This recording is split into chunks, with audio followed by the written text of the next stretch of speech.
So as administrator of state's New York Sun program, NYSERDA is responsible for helping customers across the state adopt solar energy. New York Sun initiative has taken several steps over the course of last couple of years to achieve its goal of establishing a self-sustaining solar industry in New York State. Through New York Sun, New York State is helping to make solar more affordable through multiple ways. First, funding individual solar projects, double funding for lower-income households that choose solar, community solar, which makes it possible for renters and others to participate even if they cannot put solar on their rooftop, and so many other ongoing activities to reduce solar costs and try to make solar more competitive. I'm glad to report that since the beginning of New York Sun in 2011, solar capacity in New York State grew over 1,000%. This includes projects of all sizes, from private homes and small businesses to major factories, universities, and municipalities. There is a solar installation in every zip code in every county in New York State. The New York State solar industry currently employs more than 12,000 people across the state, and really our goal here is to grow the industry and make it sustainable and subsidy-free. In addition to our residential and commercial and municipal projects, relatively new kind of solar project that I'm pretty sure most of you are familiar with, known as community solar, has emerged as an efficient and affordable way for all New Yorkers to gain access to clean energy. Community solar primarily is a game changer for low and moderate income households that they wanted to go solar and cut their utility bills. We have seen a lot of interest across communities in New York on this specific business model, and residents who are participating in a community solar projects, they're all local, all of whom are making an investment in their future by saving their electricity bills and making a significant contribution to advancing state clean energy economy. So for those of you who might not be very familiar with the concept, community solar works in a way that allows individuals to purchase either some number of panels or some fraction of the electricity that's being generated from the system. So under the case that if you go and just buy utility credits for your project, you will be receiving monthly utility credit on your bill. So as I said before, this allows customers to, community solar allows customers to save money on their utility bills, and primarily for renters and for lower and moderate income households, and for any household that they cannot, for technical reason, install a solar system on their rooftop.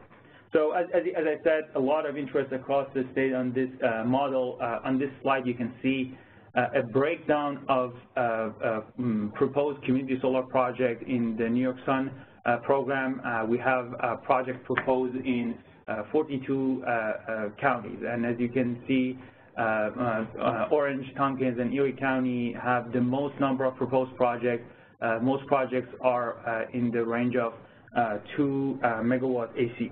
So really, this is again part of, like, as we have worked with communities across New York State, we have seen a lot of interest and from the communities to be part of this initiative.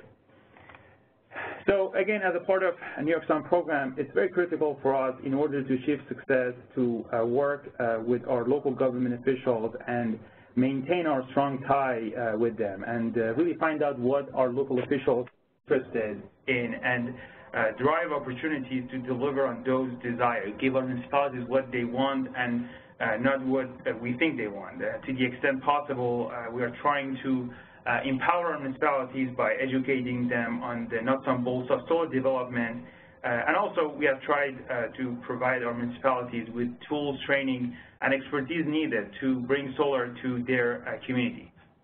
As a first step, I'm pretty sure most of you are familiar, NYSERDA has developed a comprehensive guidebook to help municipalities and local officials make decisions related to solar adoption in their communities. The guidebook was developed to respond to demand from local governments for additional resources to help manage a growing number of solar projects.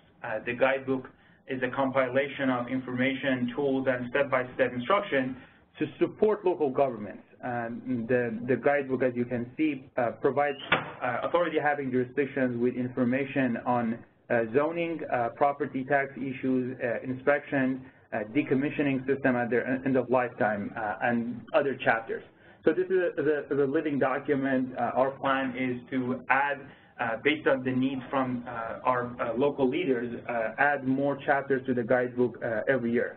I have to mention that this guidebook has been developed in collaboration, in a fairly collaborative process, working with subject matter experts from municipalities as well as representatives from solar industry. So in addition to providing the guidebook as a resource, we have also offered technical assistance to help our local governments become prepared for solar. We offer individualized one-on-one technical assistance to help our local officials implement the policies and practice as has been outlined in the guidebook. So we work with a team of consultants to help you implement, as I said, any chapters of the guidebook. In order to receive the technical assistance from us, you can either send us an email at solarhelp@nyserda.ny.gov, or you can just simply go to our website, and as you can see on the screen, and submit a request to receive the technical assistance from us. So if you reach out to us, we will get back to you within 24-hour notice, either to schedule a meeting in person or address whatever request that you might have. All right, so with that being said, I want to talk about the main topic of discussion today, which is the actual solar model law. Over the course of last couple of months, we have received a lot of feedback from towns across the state that they are drafting solar model laws in their jurisdictions prior to the construction season. And we understand that many local communities may have little or no experience managing large-scale solar projects. And we take seriously the concerns expressed by our local governments how to adopt solar in their communities. So as a part of this effort is we try to put together a solar model law. We believe that the sole siting authority for solar projects resides at the local level rather than the state level. And communities in New York have the right to determine what types of development is consistent with a community's character and what certain uses are compatible with one another, and making sure that a specific use is not a threat to other uses in the community. So we believe that the solar projects shall be installed in a way to minimize views from adjacent properties and shall harmonize with the character of the property and the surrounding area. So really our goal has been to facilitate local efforts very similar to the other chapters of the guidebook and to expand solar energy in a sustainable way. As I mentioned, over the course of last couple of months, I've been working with subject matter experts on developing a solar model law after reviewing literally over 100 solar laws nationally or statewide to create a best practice guidance. We work with a large group of stakeholders, including municipal officials, land use law experts, and solar industry representatives to receive, essentially to make changes and fine-tune the draft model law. As you know, there are more than 1,600 jurisdictions in New York, all with unique permitting requirements, which makes it very difficult to create a model law where it is a one-size-fits-all. So the model law that we have is an all-inclusive ordinance, and it's intended to assist municipalities in drafting local laws and ordinances while protecting communities' resources and character. We have tried to create a practical, streamlined approach to facilitate solar energy development in your community and make sure that we have the standards needed to meet local concerns. Something to note here is that municipalities are not required to adopt the model law as we have presented and as we have posted on our website. You're more than welcome to customize it and make changes and try to make it more your community specific and centric. You should definitely reach out and check with your council and local authorities before enacting such a solar energy law. And again, as I said before, you should carefully consider how the language may be modified to suit local conditions and existing land use and zoning provisions that you have. So I'm going to go over the model law section by section. But before that, I want to talk about some of the best practices, resources, and tools that are available and you can use before actually looking and adopting a solar model law. So the first one is municipalities should first assess the potential of the local electric distribution to connect any solar project.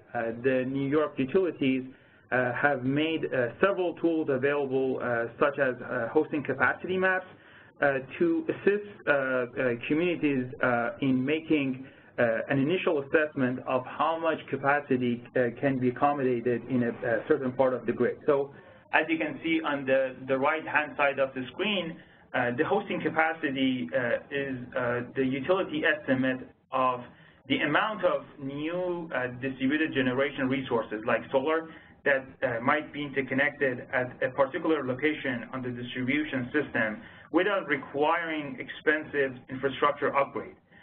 The maps, again, please note that the maps are not a guarantee that the specific project can be interconnected. There are other factors that cannot be fully accounted for in a hosting capacity map that will drive up the cost of interconnection for a project and might prohibit solar development due to the cost of the upgrade. But really, from a local planning and town-specific, this map provide an assessment of the relative feasibility of a project in different part of your town and of your municipality, but even more importantly, the area and how much solar can be accommodated, and you can see areas with higher and lower potential of development. Again, this is something that you can see each utility is on the left side, the link to each hosting capacity map for each utility. We really don't expect you to really go and do this on your own. Like, this is the type of services that we can help you with. If you reach out to us via our email at solarhelp@ny-sur.gov, we would be more than happy. We have already actually started working with some of the towns by doing this analysis for them and sharing the result of the hosting capacity. And this is really, more than anything else, should just give you a ballpark of how much capacity you can expect for solar development in your respective jurisdiction. Okay, so the next topic is really from a planning perspective. Before we talk about moving to the zoning, I really have to stop and mention planning. So best practice, although not always happen, does encourage local officials to first adopt comprehensive plans by adding a solar development component to the comprehensive plan, and then amend zoning regulations to permit solar energy system. Under the law, land use regulations must conform to the comprehensive plan. So to save time, municipalities may adopt the comprehensive plan at the same time that they consider adoption of local laws or regulation for solar energy projects. This is, again, something that we can help you definitely as a part of our services, not only to adopt the local law, but help you to update the comprehensive plan as well. Another best practice is really, it goes without saying, is like engaging with the community as soon as possible and without actually adopting the zoning law. The first step is like really it's very important to make sure that you understand the priority of the community members and what are the impacts that your community members are mostly concerned about. Over the course of, I want to say, last 7 or 8 months, in my travels across the state, I've worked with several towns that really, as a matter of best practice, before adopting any model law, they have tried to put together a session. Either they invited me or I have extended the invitation to other representatives, either like private sector or like subject matter experts, that we sit down and we had a discussion on solar and share the information with different community members. And really this is something that I encourage as a matter of best practice. Before even adopting a solar model law, please reach out to us. We would be happy to work with you to host, again, maybe a session, a workshop, if you will, to just provide some basic information and knowledge on solar projects. Again, this is a part of the work that we do, and I have seen as a matter of best practice that communities across New York, they have formed maybe a solar energy task force with members of either planning board, zoning board, or like community members to work on the model law. So again, and really as a part of this training to the members of a solar energy task force, I think it's really crucial, and we would be happy to offer any help we can and provide resources as much as we can to help you adopt the model law. So I think with that, I'm going to go over the different section of the model law. As you can see here on the screen, I try to go over them. Some of them are quite clear. I'm not going to spend so much time on those slides. On some of them, I'll try to have a deeper discussion. And again, please feel free to submit any question you have on the chat box. I will try to answer the questions after the last slide. All right, so the first one is like section 1 is the authority section that I think, as we discussed, municipalities are authorized to adopt legislation to accommodate solar energy projects in their respective jurisdictions. And this section is really references this delegate authority for local jurisdictions, either at the town or village level. Okay, the second section is the statement of purpose, and you should review this section with that in mind, like a multiple choice question. What are you trying to achieve?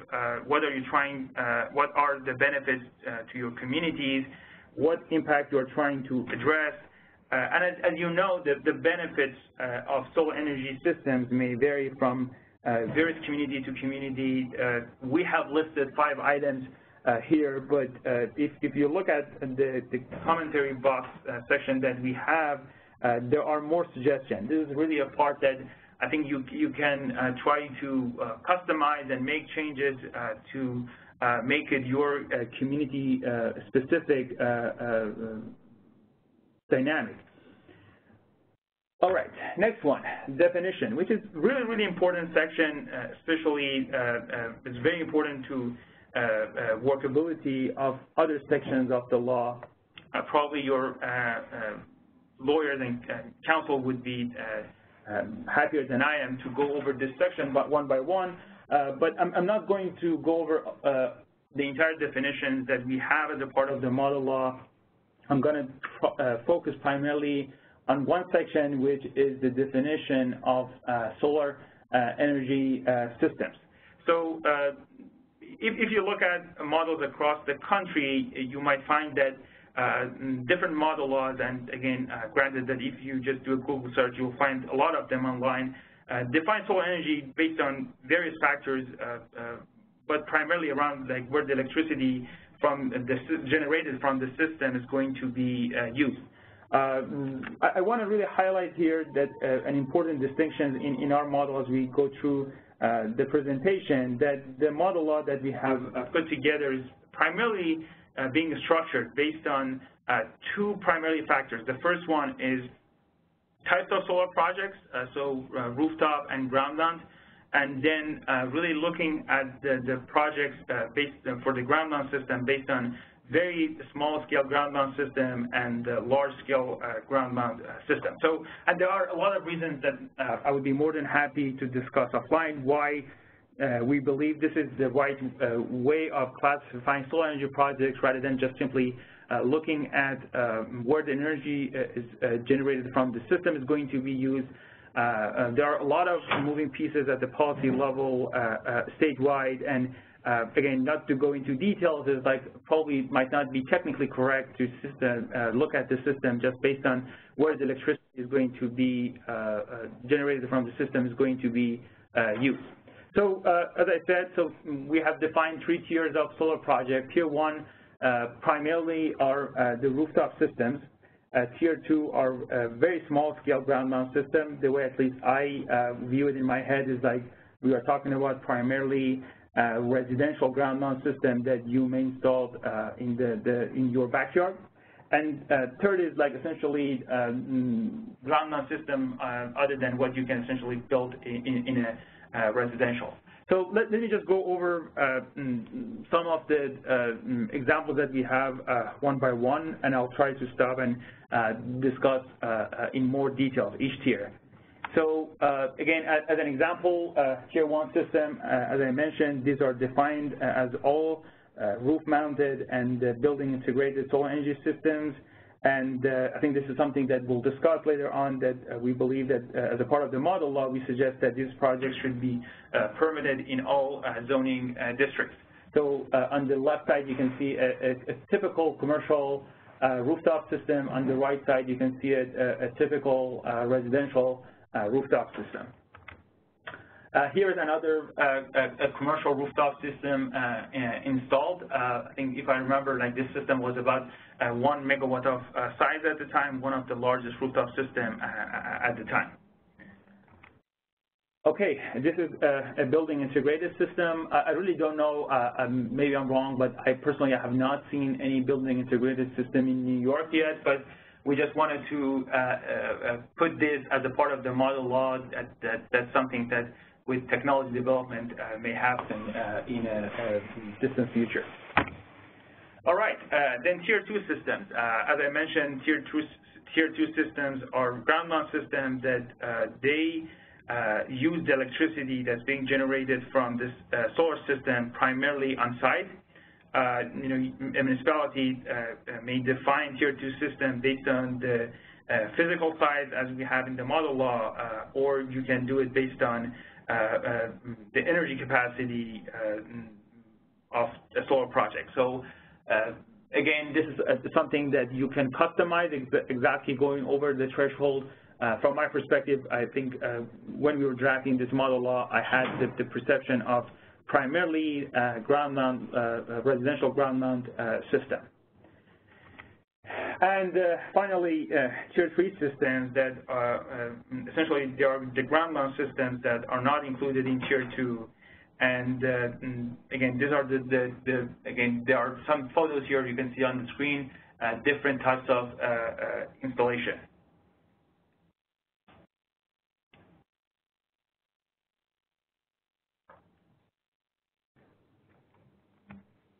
Here is another example of a tier 3 ground mount system. The other really idea here is like for ground mount system, and this is we'll discuss later on. And at New York Sun, we are trying to work on different strategies and approaches, try to encourage solar development on underutilized land. And here is an example of building a solar project on a landfill in New York.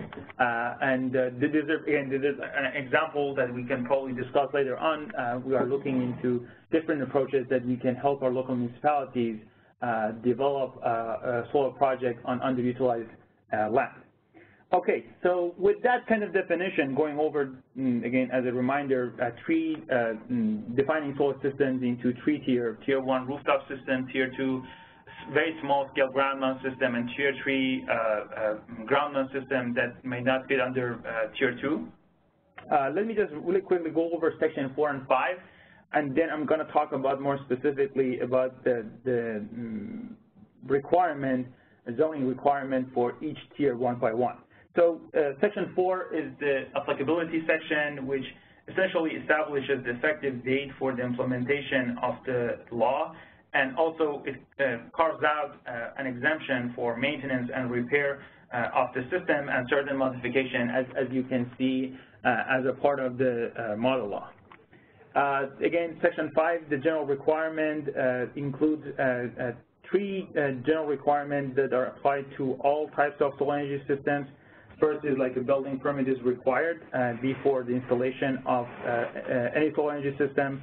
Second is like next is to encourage accommodation of solar energy systems and protect access to sunlight. And I mean, the model law suggests that this should be done in accordance with municipalities' land use and zoning provisions.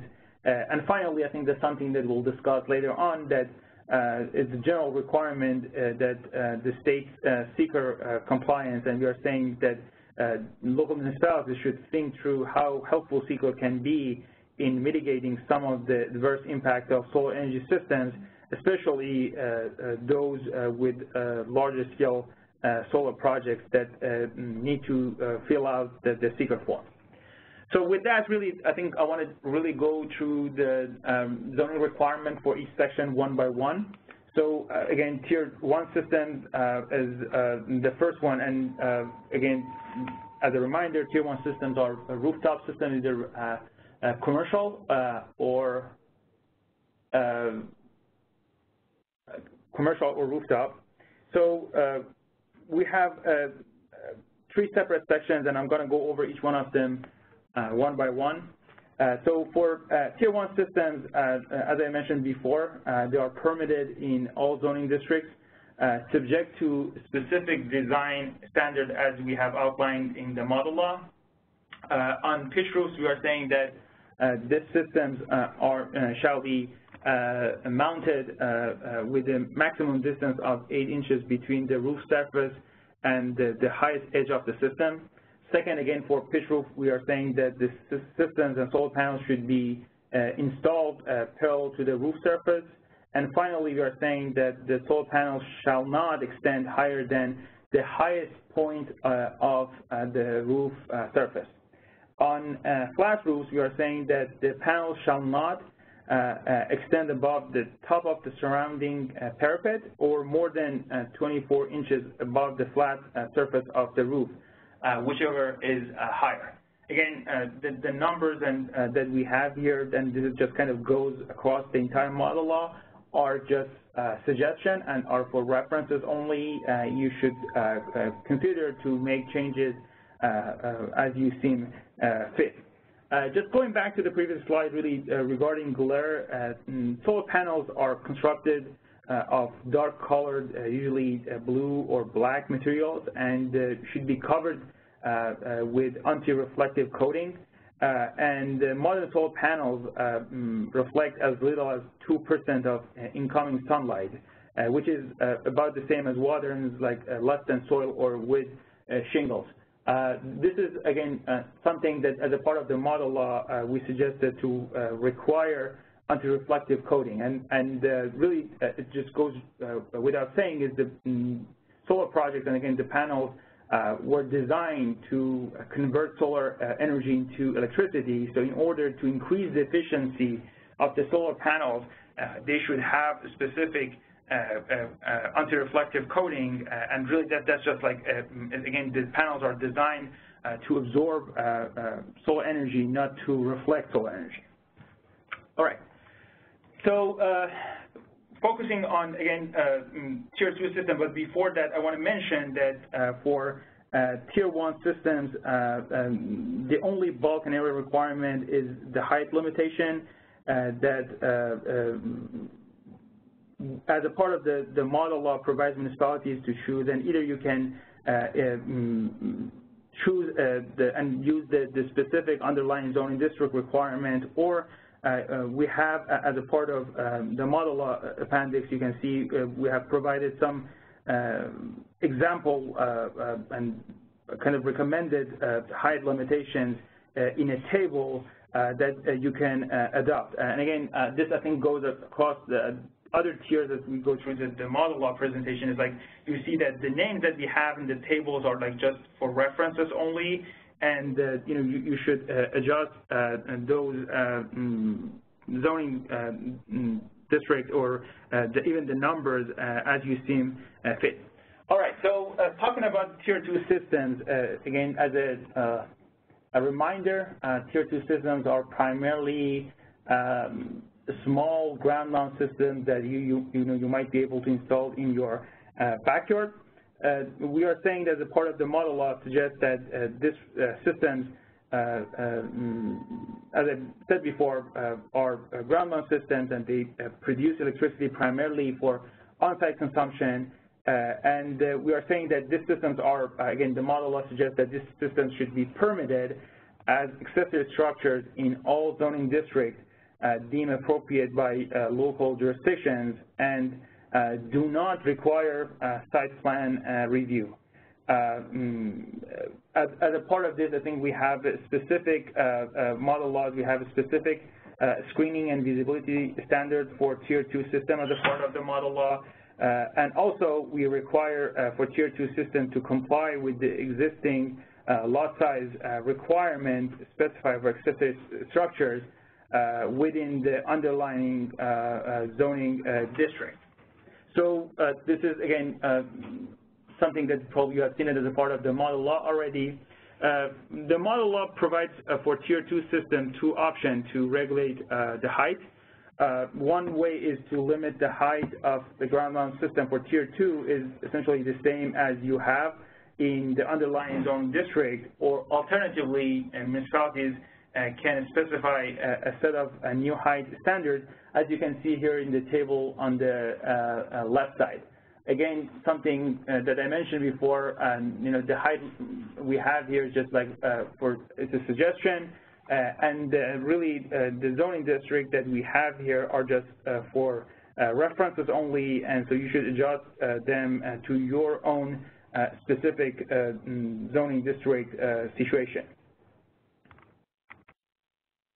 Okay, and really the part of, I think, this Tier 2 systems are subject to setback, and the model law requires that the setback essentially be the same as the requirement for your underlying zoning district.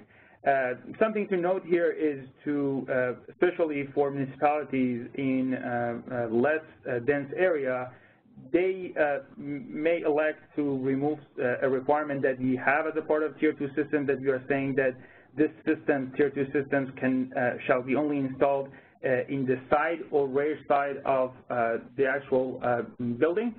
In the residential district, again, this is something that you can decide to probably waive or allow the system to be installed in the front of the street, especially in the less dense area. But again, the way that we have the model law currently, essentially we are saying that the Tier 2 systems in residential districts can be only installed in the side or rear yards. All right, so with that, I think I want to focus primarily on the Tier 3 systems. And Tier 3 systems, again, as a reminder, are large-scale ground mount system up to 25 megawatt. Tier 3 systems in the model law are permitted through the issuance of a special use permit within districts selected by the local jurisdictions, and are subject to site plan review. This is purely a matter of local decision as like which zoning district they would like to allow large-scale solar development to happen. So as a part of this, you can see on the screen on the left side, you have the approval process, and on the right side, you can see the requirements for approval. we have defined 10 requirements as a part of the model law that, again, as a part of the special use to either mitigate or eliminate a negative effect of solar projects on adjacent properties and the community. So a special use permit will be issued if and only if an applicant can comply with all these 10 requirements that I'm going to go over one by one, and can demonstrate that the project essentially meets with all these conditions and will not have any negative impact. On the left side, on the really approval process side, there is nothing new here per se. Really, what we tried to do was to summarize the steps and steps that need to be taken in order to issue a special use permit. Something to note is I have personally seen a lot of variation across the state as which board is responsible for approving and issuing the special use permit, and for the either site plan review or even sometimes subdivision of parcel, which board should be responsible for that. So I think it helps a lot as a part of this process as you are adopting the model law, if you can determine which board should be primarily responsible for solar energy approvals and really consolidation of the special use permit and site plan approval.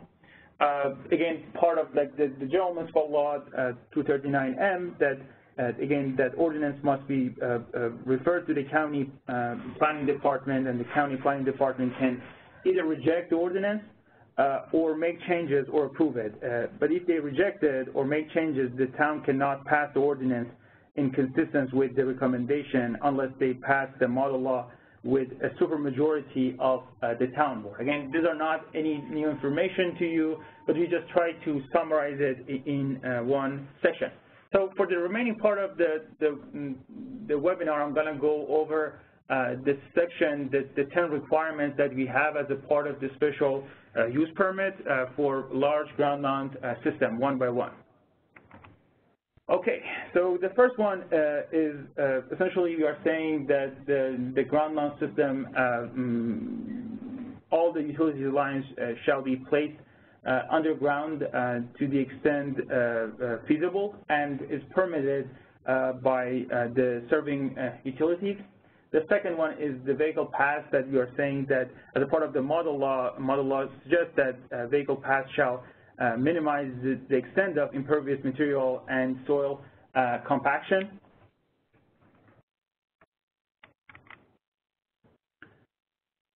We have signage requirements that essentially is like to meet the requirement as in the National Electric Code.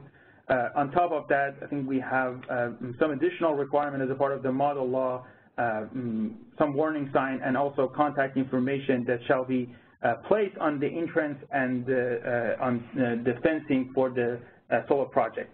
Again, we talked about glaring details that all solar panels should have anti-reflective coating. Tree cutting is another topic that, as a part of the model law, we suggested that shall be minimized to the extent possible. And then I think we have lighting there that, again, is quite clear that should have be required for safety and for the solar project. Okay.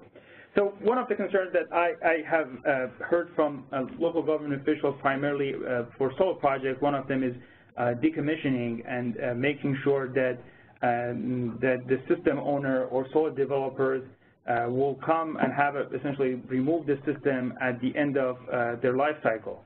So as a part of the model law, we suggested that the local government may require system owners and developers to have a plan in place to remove the system at the end of their life cycle and submit a decommissioning plan as a part of this.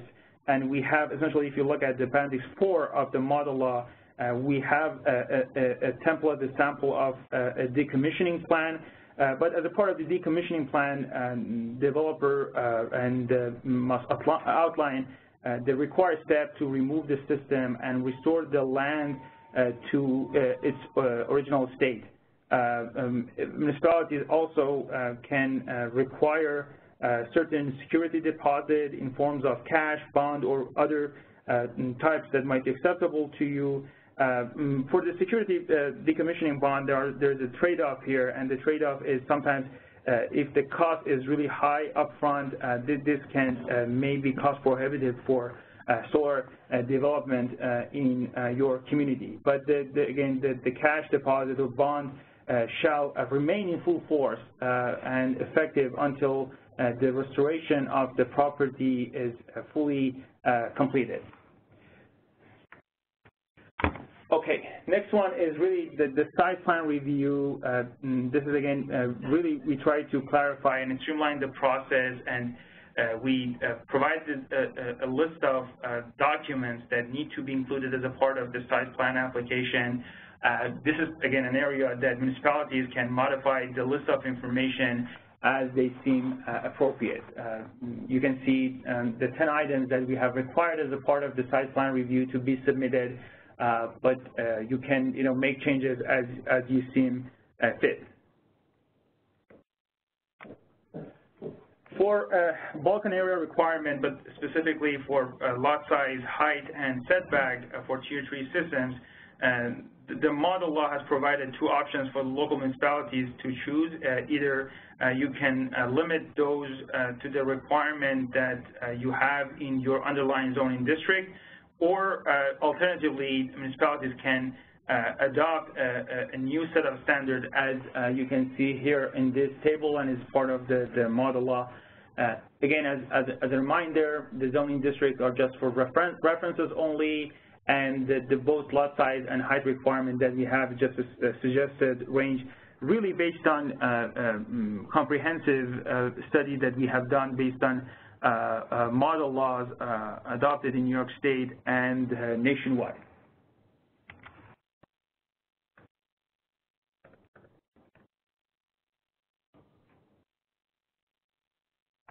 So yeah, I think the same thing goes with for the setbacks for Tier 3 systems. You have two options. Either you can use the underlying zoning district requirement, or you can adopt a new set of standards for this project.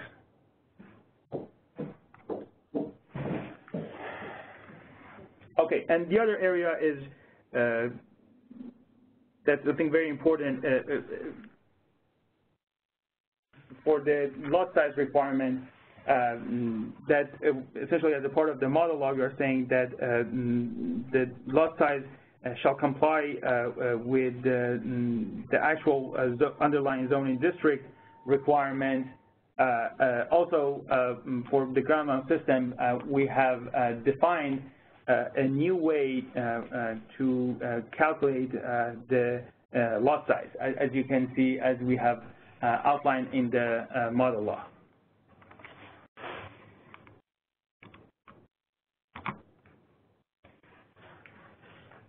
Again, fencing, another topic that this is required. The model law requires large-scale ground-mount systems to be fenced, a minimum 7-foot high fence.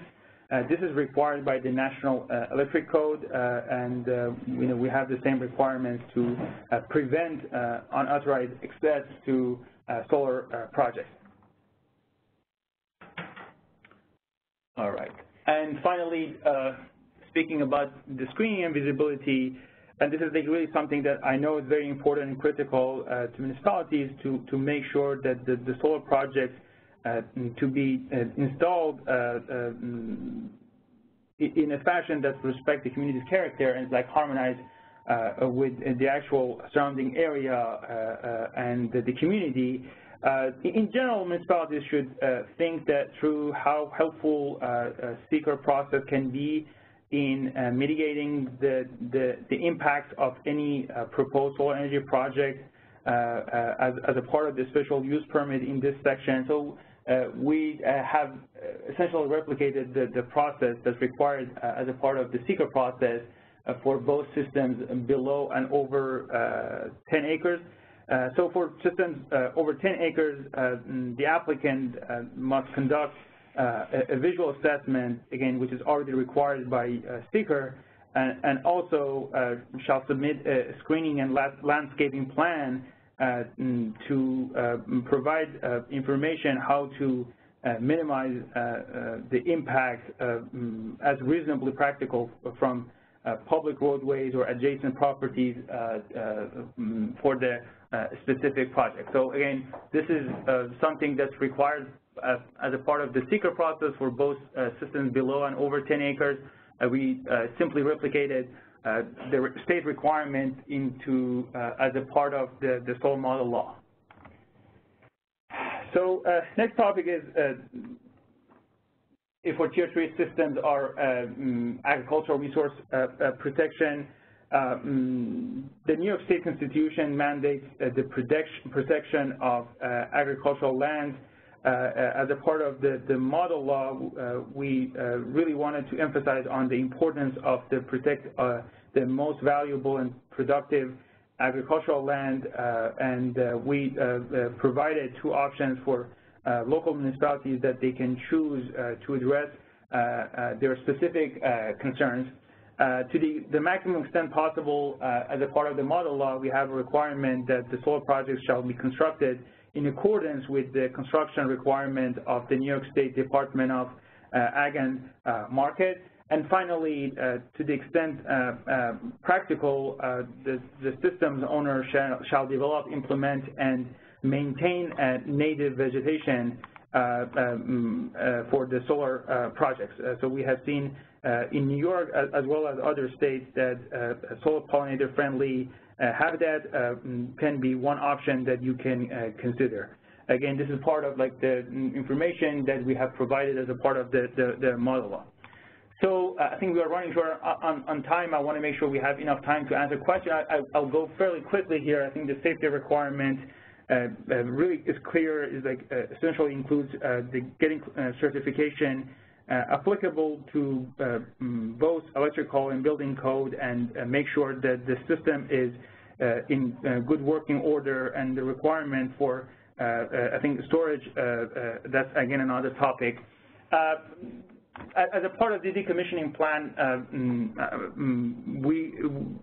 I should probably mention that the decommissioning plan is not, and the available bond is not only limited to removing the system at the end of its lifetime.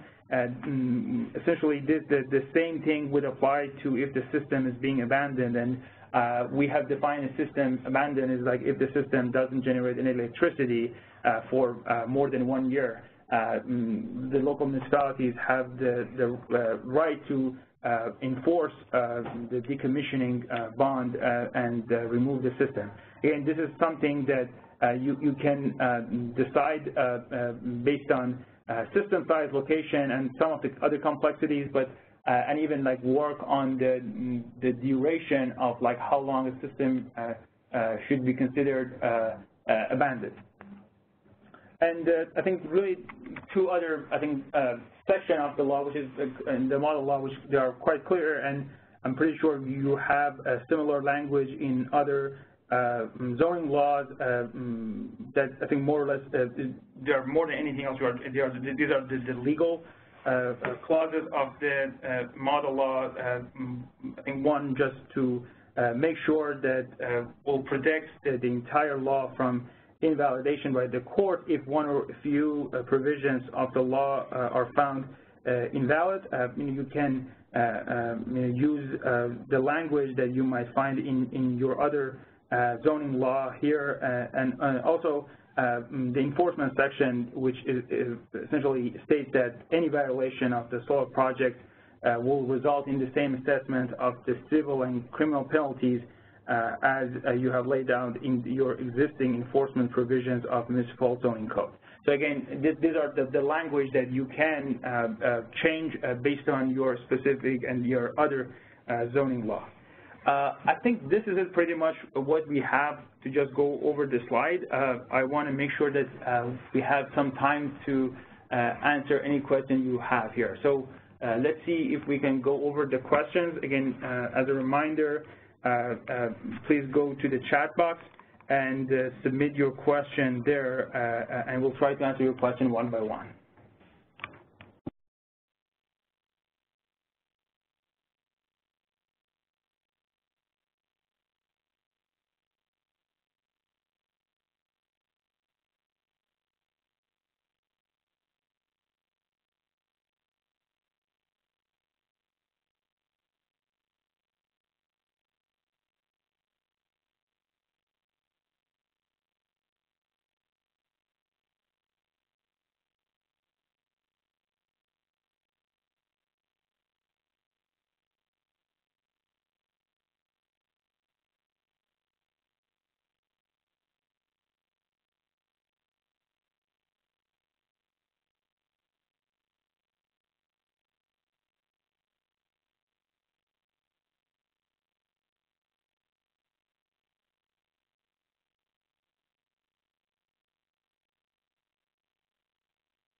Okay, so I mean, I'm going a lot of comments, but we are going through like the questions.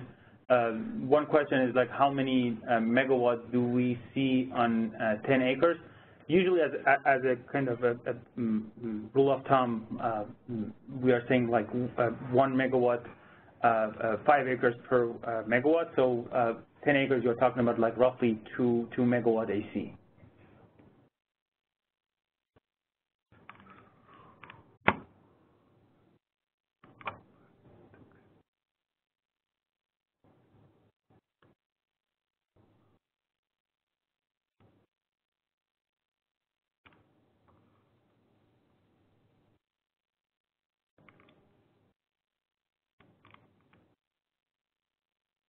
So we have a question, I think, about the guideline and clear cutting. I think as one of the sections of the model law, we have a specific requirement, again, suggested for tree cutting.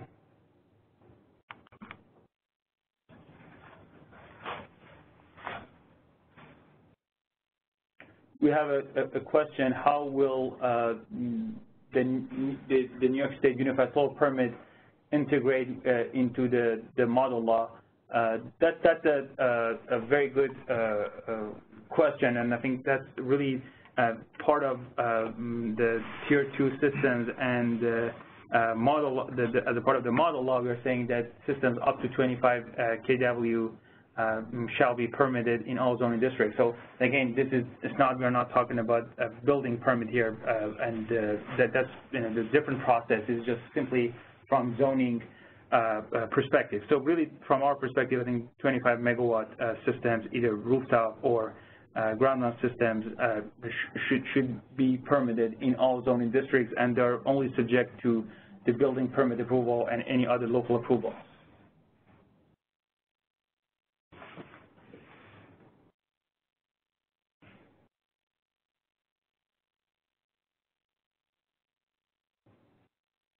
We have some question if NY-SRDA will be providing help to steer Tier 3 projects, and again, for multiple requirements as a part of the model as we discussed. The short answer is yes. So again, our job is to provide resources, information, and really, again, you have the sole authority at the municipal level to either issue a permit or not, but from the technical standpoint and providing kind of best practices information with you, absolutely. So please reach out to us, send us an email at solarhelp@ny.gov, and we would be happy to get back to you on those projects.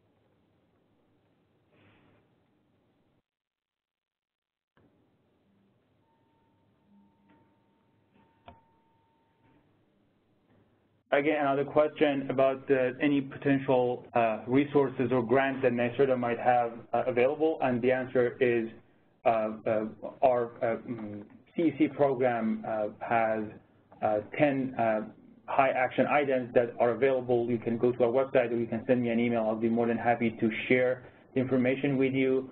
And really from the solar perspective is like we have been working with our local government officials right now almost, I want to say, close to 10 months, and we have essentially provided a lot of direct technical assistance on a variety of issues and concerns at the local level, but that's pretty much what right now I am aware of.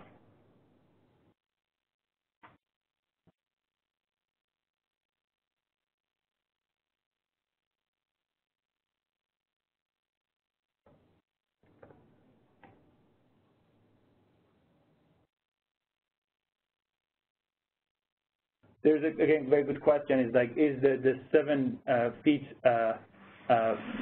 fence requirement for Tier 2 systems is required the same as Tier 3 systems per the NEC? Again, I think if you ask my interpretation, the answer is probably yes, but again, that really depends on the situation. If the system is being installed in a rare yard, or like I think you can essentially consider that as a enclosed area, but that's, I think, something that's a good question for your local code officer an inspector to see, like, if this would meet the NEC requirement or not. Again, from the short answer, again, my interpretation would be yes. Again, good question. Can solar panels be put in the flight path for airports? And this is the projects that are being installed essentially on the airport are subject to the FAA approval. I think from just installing the system near airport, as we discussed, like the solar projects have really minimum reflection, and the reason is just simply because of they have been designed to increase efficiency by converting solar energy to power, to electricity. FAA has a guidance which is publicly available. If you send me an email, or like you can just Google it yourself, you'll find that I think FAA has a specific requirement of the distance within the airport and glare issues. Again, that from what it's my understanding that no, there is no requirement and limitation to install solar projects near the airport. As far as I know, there are multiple airports that they have actually installations within the airport area.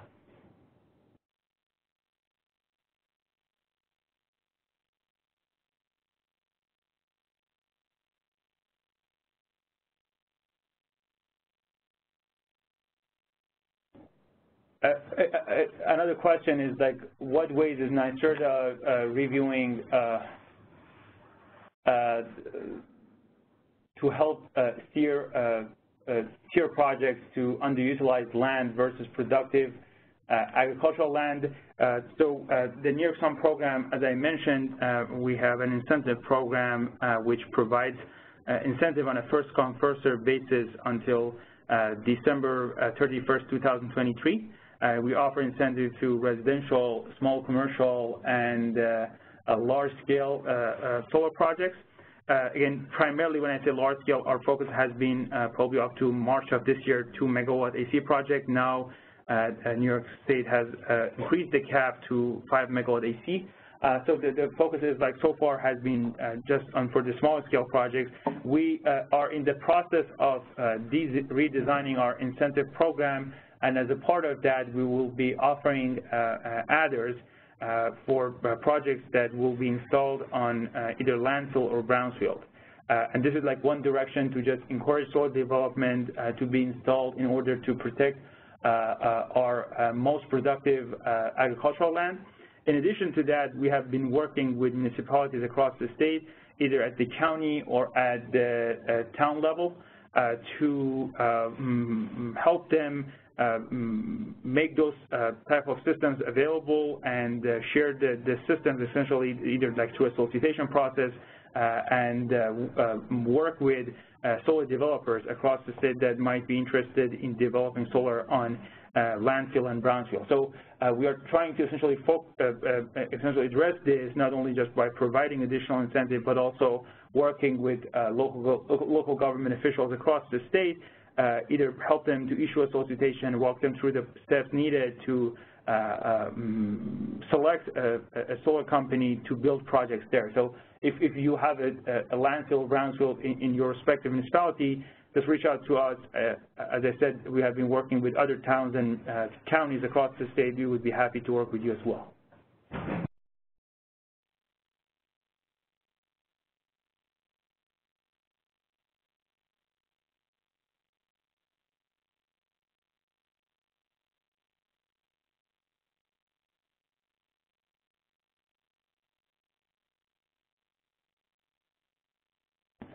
I'm trying to combine multiple questions into one that I think there are some questions about the specific or like the suggested range either for height or setback, primarily for height.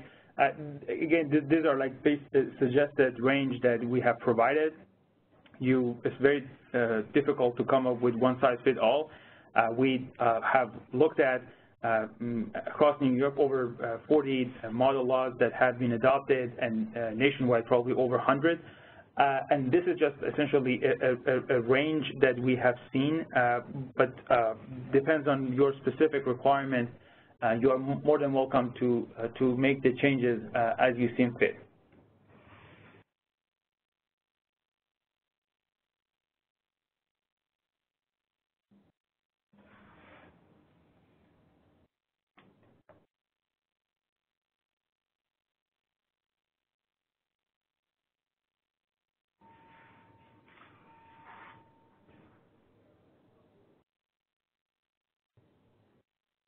We have a question about is there a way to predict or estimate how much solar could go into an area? So the answer is, like, again, it might not be 100% guaranteed, but the hosting capacity map probably would be a good starting point to just get an idea how much capacity will be installed in a certain part of the state.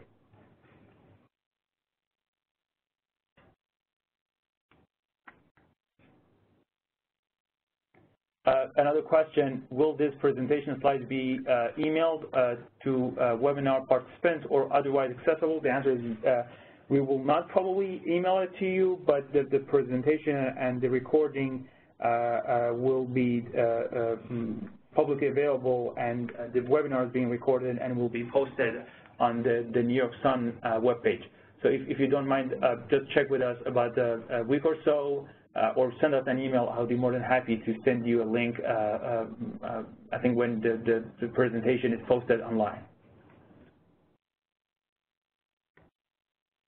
I want to make sure we answered every question that we have here.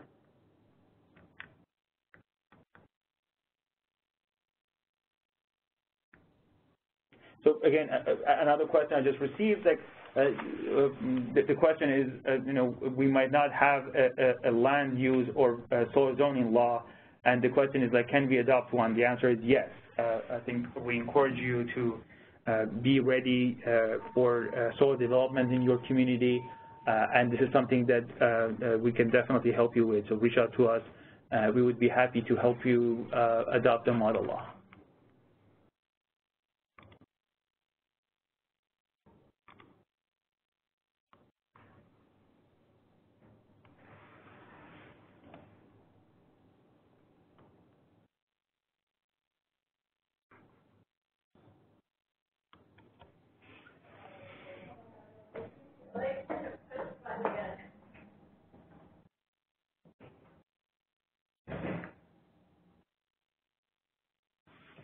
So we have a question about the model law that I think there are, as I mentioned before, there are different model laws available that you can, you know, use. The model law that we have here is, I want to call it a really a best practice based on comprehensive research on different model laws that have been adopted. We have an evolving solar market in New York State as well as probably the rest of the nation. So it's a good practice that update the model law once in a while. So the version that we have compared to the others that might be available is just, I want to say, is a kind of the most, based on the most recent changes in the market and the solar technologies that you may find. And a feedback that I received from different municipalities across the state, local officials wanted to have a more specific guidance on when it gets to a certain requirement for these projects, all the way from setback height, lot size, so on and so forth. So we try to really do some due diligence on other model laws across the state and best practices and find out what would be a reasonable range as a starting point for local municipalities to consider and make changes as needed.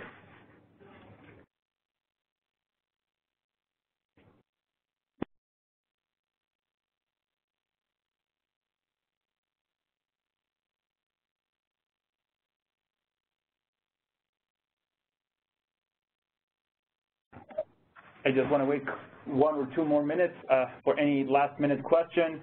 I really encourage you to reach out to us.